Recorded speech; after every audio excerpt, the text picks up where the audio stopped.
কিসের মা? ও কিসের মা? কি তারে মানুষের অখনো দেখলাম এদিকে। ও কি তাগো? কি তা নাম নেডি? আগো ভিতরে যে ঠান্ডা গো। কিতা ভিতরে কিতা আছে জানো? জল জল। আরে খাইছে রে। ঠান্ডা আছে ভিতরে, জলটা যে ঠান্ডা গো। এত গরম হচ্ছে, মানুষ কেমনে ঠিক থাকবো কোন? আমরা ঘরে তো এসিও নাই, কুলারও নাই। মানুষের ঘরে এসি কুলার কত কিছু আছে, কোনো কিছু নাই। আমার জামাইরে কইছি আমি কি একটা বোতল ঠান্ডা এনে দাও, এই গরমে মইরা যাবো গা ঠান্ডা না খাইলে। কয় কিতা ঠান্ডা মান্ডা আনতাম তো না, মোবাইলও দেখছে, টিভি দেখছে, বাজারও গেলে রইতে গেলে বলে সানস্ট্রোক করবো, বুঝছেন? লেগে বাজারও যেত না, আনতো হতো না। ওখানে আমি কিতা করি কনছে, হেতারা তো বেড়াইত মানুষ খাইলাগাও বই থাকতারে। আমরা কি আর এমনি বইতারি? আমরা তো কথা গাও দাও লাগে কন। এই গরমের মধ্যে কেমনে সহ্য হয় এই জ্বালা যন্ত্রণা? কইছি দুঃখ তো বেটা বুঝলো না। ওনার কিতা কইরা মানুষের ট্যাঙ্কির জল দিয়ে 3বার 4বার স্নান করে। আমার ট্যাঙ্কিরে এমন করছি, জল তুলো না, জায়গা করো না, টেয়া নাই, বুঝিনি? গরিব মানুষ তো, মোটর টোটর লাগাইতাম পারছি না।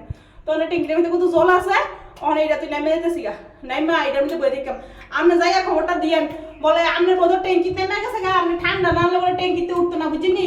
এই আমি নামলাম ট্যাঙ্কি, সারাদিন ট্যাঙ্কিতে থাকি, আমার যা উঠতাম না।